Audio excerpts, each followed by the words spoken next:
안녕하십니까. 과학 커뮤니케이터 항성입니다. 오늘은 지구로부터 무려 150만 킬로미터 떨어진 목적지까지 제임스 웹 우주망원경이 어떤 여정을 거쳤는지, 그리고 도착해서는 도대체 어떤 사진을 찍으려고 하는 건지 그 임무에 대해 이야기해 보도록 하겠습니다.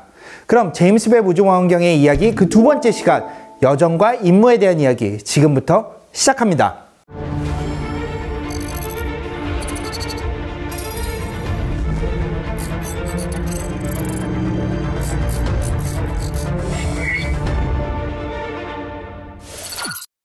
여러분이 지금 보고 계신 이 장면은 제임스 웹 우주망원경이 발사체에서 최종 분리되는 장면입니다.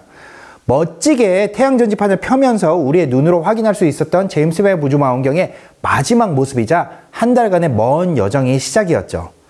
제임스 웹 우주망원경의 최종 목적지는 150만 킬로미터 떨어진 라그랑주 두 번째 지점으로 흔히 L2 포인트라고 합니다. 라그랑주 지점은 지구와 태양의 중력 효과로 인해서 중력이 실질적으로 0처럼 보이는 지점을 말합니다.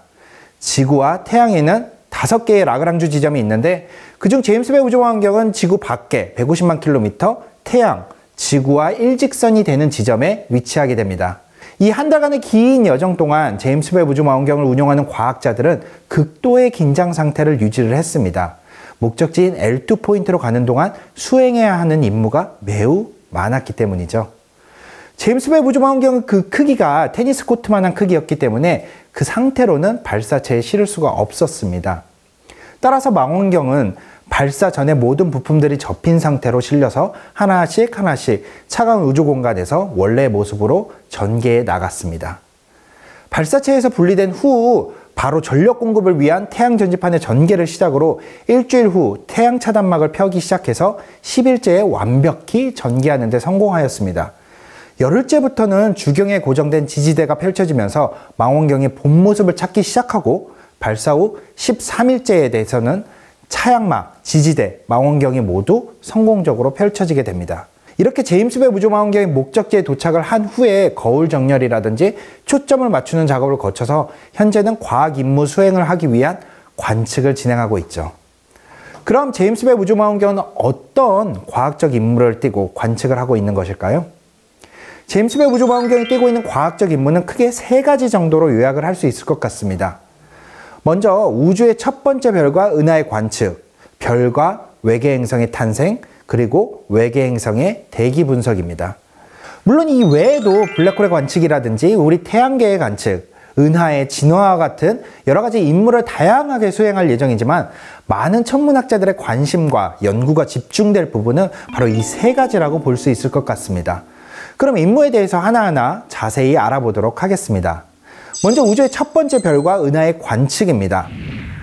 빅뱅이라는 우주의 시작 후에 약 3억 년이 지난 시점에서 우주에서 첫 번째 별이 태어나고, 이후 3억 년에서 10억 년 사이에 우주 초기 은하가 만들어졌을 것이라고 천문학자들은 생각하고 있습니다. 하지만 이 오래된 은하에서 나오는 빛은 우리 우주가 팽창함에 따라서 우리가 볼 수 있는 가시광선 영역에서 적외선 영역으로 점점 옮겨져 가고 있습니다. 마치 스프링을 양손에 쥐고 있다가 당기면 촘촘한 스프링들 사이가 벌어지는 것과 같은 현상이죠. 따라서 적외선으로 관측을 해야만 우주 초기에 생성된 은하의 모습을 관측할 수 있습니다.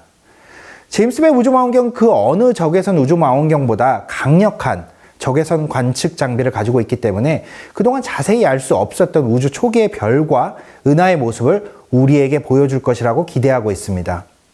두 번째로 별과 외계 행성의 탄생입니다. 별은 우주에서 성간 먼지가 가득한 성운이라는 곳에서 태어나게 됩니다. 이 성운 속에 있는 여러 가지 재료를 이용해서 별이 생성되고, 남은 재료로는 행성들이 만들어지게 되죠. 하지만 방금 말씀드렸듯이 성운은 먼지로 가득한 지역입니다. 따라서 파장이 짧은 가시광선 같은 경우에는 그 빛이 먼지에 반사되거나 흩어져 버려서 먼지 안쪽의 모습을 관측할 수가 없습니다. 따라서 그 안에서 태어나고 있는 아기 별들의 모습도 볼 수가 없는 것이죠. 그런데 적외선은 이 먼지 구름에 반사되거나 흩어지지 않고 안쪽의 모습을 자세하게 관측할 수가 있습니다. 마치 이 사진에서 검은 봉지 안에 있는 손의 모습을 적외선으로 관측하면 볼 수 있는 것과 같은 이치입니다.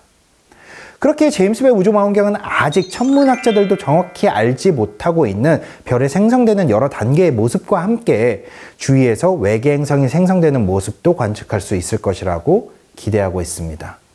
마지막으로 외계 행성의 대기 분석입니다. 여러분, 우리가 외계 행성을 찾고자 하는 이유가 뭘까요? 바로 외계 생명체의 존재 가능성에 대한 궁금증 때문입니다.